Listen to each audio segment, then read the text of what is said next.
and you can't stop what's destined to happen. Then go to class, but the trap and still the distance subtraction. Cop a pack and then double the.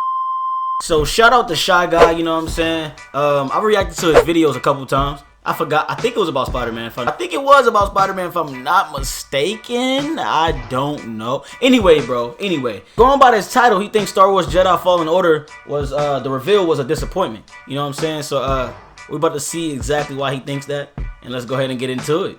Let's get into it. Look at the intro. So EA has just been mutilating the Star Wars IP in video game form for years now. That is a Death fact. Grip made us think we'd be doomed to just play mobile and multiplayer games littered with loot boxes and various other microtransactions forever. We did have one single-player Star Wars title in development by Visceral. Oh, they canceled that shit. EA couldn't let that happen, so they canceled production in a big way by closing down the studio entirely. Yes, the studio that created the Dead Space franchise was killed because they dared. They had the audacity to try and make a single-player Star Wars game. Things have been dire for this IP in the video game realm for sure, but Respawn provided us a beacon of hope when they announced that they'd be working on a story-driven Star Wars game a while back. Then at E3 this past year, we got this very weird announcement for the game during EA's press conference where it didn't even happen on the stage. We went into the crowd to have a one-on-one chat with Respawn's Vince Impella, where he revealed the title of the game was Jedi Fallen Order. And that's pretty much it. We're going to play a Jedi, obviously, but thank God, we got no logo or anything else. And until now, they've been pretty much dark on the game leading up to this big reveal they've been hyping at Star Wars Celebration. And over the past couple of days, we did learn some interesting info from their official Twitter, where they confirmed the game will be 100% single player. There won't even be any multiplayer modes. Also, there will be no microtransactions or loot boxes. See, that makes me happy. Nobody don't need no microtransactions and shit for a single player game that's not gonna have online. You know what I'm saying? That's why I'm so glad that, Respawn took over. I mean, of course they dealt with, or they dealing with Apex and shit like that, but Apex is multiplayer. You're gonna have microtransactions and everything, loot boxes. Why would, you know what I'm saying? It makes sense. It makes sense. Thank you, Jesus, because EA be fucking up. Jesus. God damn. Let's get back to it. It's still funny, in my opinion, that we live in an age where this is a major selling point for a game. Hey, we're not going to nickel and dime you if you want to, say, get different colors for your lightsaber. Right. It's supposed to be this big bombshell because we as consumers just expect them to do that to us at this point. Companies like EA have conditioned us to just assume going in that they're going to screw us over. So they have to brag about how they're being so pro-consumer when they decide to not do so. Right. I will say myself, I am still very skeptical about this aspect. Given their track record, these types of things can always be added post-launch. That seems to be the new way. A lot of these companies try to get away with this crap. That is true. Launch with no microtransactions, wait for the reviews and word of mouth to start spreading, then add them in after the fact. And there's always DLC too. I mean, I do love quality DLC. Right. But if this game comes out and feels like an unfinished adventure only to have DLC drop soon after or even on day one that completes it, that's a huge problem in my opinion as well. But yeah, they are really trying to advertise that this is essentially not an EA game. They've been going out of their way, it seems, to distance this title from the practices of other titles they've produced. I think it's gonna be alright. I've got to say, this was a very EA reveal. Again, we already got an initial tease at E3 last year that told us nothing beyond the title, not even a logo or anything, like I said. And at this event, all we got was a cinematic trailer. I mean, geez, what a drip of information. No gameplay was shown. And they confirmed this game is coming out November of this year. We're going to get gameplay very soon. It's not like this is a title that's far off into the future in terms of its release. Right. I found this to be extremely underwhelming. Now, as a cinematic trailer, I did like it. I wasn't blown away by it. But I do love the concept. If you're unaware, this game takes place in a post-Order 66 Star Wars universe where nearly all of the Jedi have been eradicated, and the Empire is hunting down the remaining ones, and your character is a Padawan survivor and is largely trying to just, survive in this world where he can't trust anyone and has to try and keep his identity as a Force user hidden. See, the main reason why I was so excited to see this trailer was because, bro, we haven't had a single-player Star Wars game since The Force Unleashed, and that was years ago, because I was a kid when that shit... I wasn't a kid, but I was young as... I was a kid. I was young as hell. That was when PS3, kind of first came out. You know what I'm saying? I was young as hell. Yeah, I was very young now that I think about it. Like I was saying, that was years ago. We've been waiting this long, and they better not fuck this up. That's why I was so excited to see the cinematic trailer, though, because... I've been waiting for this, for a single-player Star Wars Jedi game for so long. And I'm pretty sure y'all have too. You know what I'm saying? But that's the only reason. Let's get back into it. The part that was actually the highlight for me was when we had the main character working on this, Star Destroyer excavation site. And the whole thing starts to fall apart, and his buddy, falls off the platform.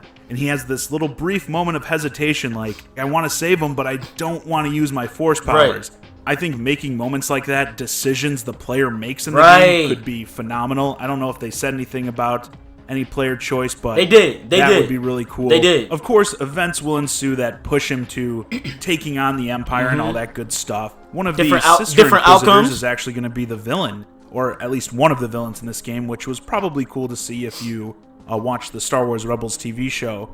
So I think the story, sounds great so far. The character and world design looked solid. We were introduced to the Purge Trooper, which I also love the name and design. The angry-looking red eye slots I thought were sick. That shit is type scared. With the sole purpose of hunting down and killing Jedi. Yeah, lore sounds great, but I think we needed that gameplay at this point. This title is 7 months away from release, and we'll probably see it at E3. But remember, EA is not doing a press conference this year. So maybe the game could show up during, Microsoft's conference or something. But here you had Star Wars Celebration. We've got all the other Star Wars news happening, the big trailer for Episode 9 dropping. Everyone has Star Wars fever right now. That's a fact. There would not be a better time, in my opinion, to fully showcase this game. That's a fact. With 7 months to launch, the game's got to be close to finished.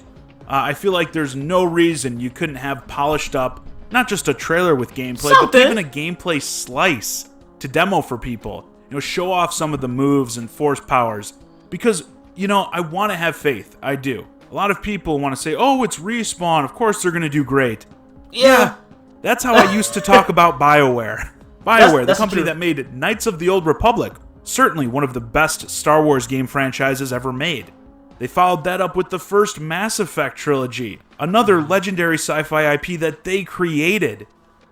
But then they made Mass Effect Andromeda, and most recently Anthem. There is already a firmly established precedent under EA, with quality studios churning out garbage product. If you want people like me to get hype about your games after being burned so many times, you've got to do better than this. I'm so anxious, Star Wars Battlefront 2 had some fancy cinematic trailers drop before it released as well. Also promised a fantastic single-player experience. Remember that? And how did things turn out for that game? Now, to be clear, I'm not saying Jedi Fallen Order can't or won't be an amazing Star Wars game. That's what I'm hoping for. I've been craving a quality single-player Star Wars title for what feels like forever. And I want this game to live up to the hype. But again, you're following up what has been a series of flops released under EA. Games that didn't respect the fans, even tried to exploit their fandom, and you got the appropriate backlash. In fact, it's obvious that a lot of this game's marketing, the whole, there won't be any microtransactions, loot boxes deal, is in direct response to the criticisms that have been levied against EA lately. That's why I always say you gotta bitch about the practices you don't like. It's not enough these days to just not buy a game. I agree. I do agree. You're not buying them if you want to see change. I do agree. In that arena, what we've heard about this title has been positive, but for a game that releases in 7 months, to have no gameplay shown at this big reveal showcase at Star Wars Celebration, the biggest Star Wars event that only takes place every 2 years, I can't help but say it's a bit worrisome. I'm not saying anything negative about what they did show. If they showed this maybe at last year's E3, I think it would have been fine. But once more, this is the game that is supposed to make us believe that quality Star Wars games can exist, and I do have complete faith that Respawn is capable of this. Absolutely. And yes, they just put out Apex Legends, which has gotten a fantastic reception Apex from players. is so but the lit. Star Wars games put out under EA have continually been subpar experiences for years. If you want me to get hype over a new Star Wars game that is also being published by EA, you've got to show me more than a cinematic. That's true. I That's just true. can't get hype for anything less when a title has EA's name attached to it. I can. Anyway, with that, 'Cause this I video's didn't- a wrap. Let me know your thoughts on the Jedi Fallen Order reveal in the comments. Do you have faith that this is going to be the game that revives Star Wars games? Revive EA. Sorry Hey guys, I ass. hope you enjoyed this discussion. This shit need of to the revive Jedi Fallen EA Order because reveal. EA been fucking up for years, bruh. You know what I'm saying, bro? EA been fucking up for years. And this shit better work out. You know what I'm saying? But hey, man. Shout out to Shaga again. Is it Chaga, Chiga, Shaga? I think it's Shaga. You know what I'm saying? You know what I'm saying? I'll be tweaking. Don't worry about me. Hey, if y'all enjoyed this video, definitely give it a like. Subscribe to the channel if you're new. And please turn on notifications to get notified when I upload and stream, bro. More Star Wars content dropping. More content dropping in general for everything, bro. We gonna be lit. We gonna be having some fun. Days Gone content. Mortal Kombat content. All that content. You know what I'm saying? It's your boy, JosephWitty. I'm outta here. Yeah. Smooth just like a symphony, got killers down the symphony. I still post in the trenches, guess the capture's not so in the street. I see red coming for your head, Cappy route is red. My man got luck, then he hit the trap. First day out the